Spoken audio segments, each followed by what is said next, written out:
officers, excellent police officers there in this country, in our state, you know it. ಅದಕ್ಕೆ ನೀವು ಬೇಸರ ಪಡುವ ಅವಶ್ಯಕತೆ ಇಲ್ಲ. I can tell you, person who is heading is from Orissa state.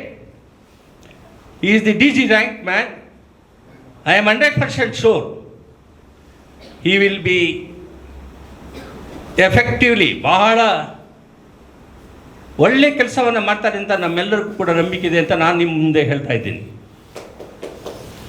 Is the DG rank man. He is from Orissa state, I know him. I worked as a Chief Justice 2 years 9 months there. His reputation, his family reputation, his grandfather was the Advocate General of Cuttack High Court. So ಅದಕ್ಕೆಲ್ಲ ನಾವು ಬೇಸರ ಪಡಬೇಕಾಗಿಲ್ಲ, ಅಸಹಾಯಕರಾಗಿರಬೇಕಾಗಿಲ್ಲ. ನೀವೆಲ್ಲರೂ ಕೂಡ ಮುಂದಿನ ಕಾರ್ಯಕ್ರಮ ದೊಡ್ಡದಾಗಿ, ಇದು ಪ್ರತಿದಿನ ಸ್ಪೆಷಲ್ ಇನ್ವೆಸ್ಟಿಗೇಷನ್ ಟೀಮು ಕಾರ್ಯವೈಖರಿ, ಶೋಧನೆ ಯಾವ ರೀತಿ ಮಾಡ್ತಿದ್ದಾರೆ ಅಂತಕ್ಕಂಥದ್ದನ್ನು ನಾವು ಮೇಲ್ವಿಚಾರಣೆಯಲ್ಲಿ ನಾವಿರಬೇಕಾಗಿದೆ. We are there, we are entitled to ask, we must tell them, we must guide them. ಇದು ಮೂರನೇ ವಿಚಾರ. ಫಿರ್ಯಾದು ಸಾಕ್ಷಿದಾರನಿಗೆ ತಕ್ಷಣ ಪೊಲೀಸ್ ರಕ್ಷಣೆಯನ್ನು SIT ಅವ್ರು ಕೊಡಬೇಕು, ಸರ್ಕಾರ ಕೊಡಬೇಕಾಗಿಲ್ಲ, SIT ಅವ್ರು ಕೊಡಬೇಕು. ಅದೇ ರೀತಿ ನಮ್ಮ ವಕೀಲ ಮಿತ್ರರಿಗೆ ಅವ್ರಿಗೂ ಕೂಡ ರಕ್ಷಣೆಯನ್ನು ನೀಡಬೇಕಾಗಿದೆ.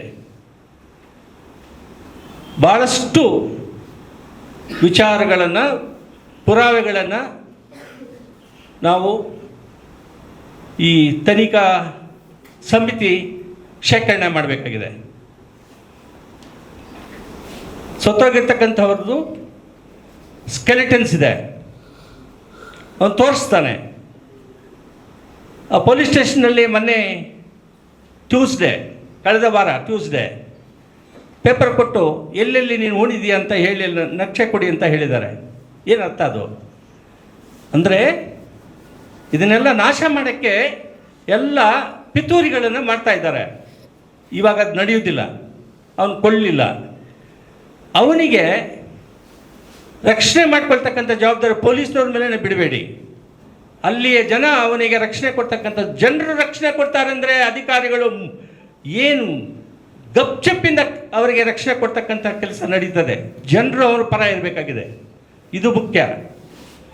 ನೆಕ್ಸ್ಟ್ ಏನಪ್ಪ ಅಂತ ಹೇಳಿದ್ರೆ, ನೀವು ಇದು SIT ಕೆಲಸ ಮಾಡ್ತದೆ ಅಂತ ಸುಮ್ಮನೆ ಇರಬೇಡಿ.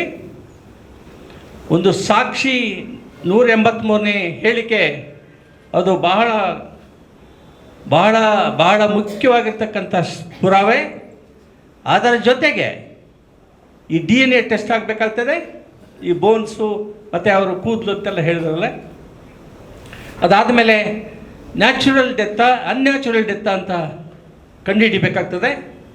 ಸಾಂದರ್ಭಿಕ ಪುರಾವೆಗಳನ್ನು ಶೇಖರಣೆ ಮಾಡಬೇಕಾಗ್ತದೆ.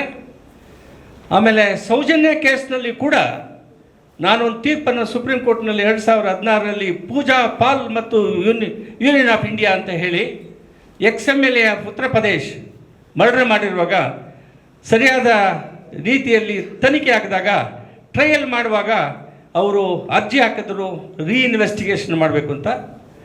ಆ ರೀಇನ್ವೆಸ್ಟಿಗೇಷನ್ ಮಾಡೋಕ್ಕೆ ಪೊಲೀಸ್ಗೆ ಮಾತ್ರ ಅಧಿಕಾರ ಇದೆ. ಟ್ರಯಲ್ ಮಾಡುವಾಗ ಕೋರ್ಟ್ನವರು ಪರ್ಮಿಷನ್ ಕೊಡಬೇಕಾಗಿತ್ತು.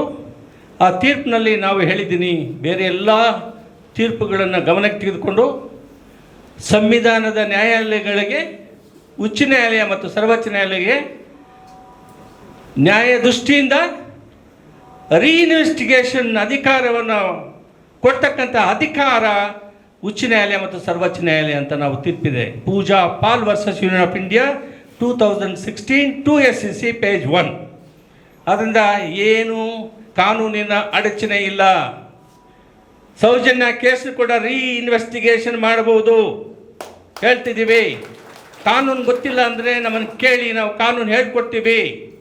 ಸೌಜನ್ಯ ಕೇಸ್ ಆಗೋಗ್ಬಿಟ್ಟಿದೆ, ಎಕ್ಸ್ಕ್ಲೂಡ್ ಮಾಡಿದ್ದೀವಿ ಅಂತ ಹೇಳಿದ್ರೆ ಕಾನೂನು ಗೊತ್ತಿಲ್ಲದೆ ಹೇಳ್ತಕ್ಕಂಥ ಹೇಳಿಕೆಗಳು ಭಾಳ ಅಸಂಬದ್ಧವಾದ ಹೇಳಿಕೆಗಳು ಅಂತ ಈ ಸಂದರ್ಭದಲ್ಲಿ ಹೇಳಿ, ಸತತವಾಗಿ ನೀವು ಇದರ ಬಗ್ಗೆ ಕಾಳಜಿ ವಹಿಸಿ ನ್ಯಾಯ ಸಿಗುವವರೆಗೆ ಇದರ ಹೋರಾಟ ಬಹಳ ಮುಖ್ಯ, ಜನಬೆಂಬಲ ಬಹಳ ಮುಖ್ಯ.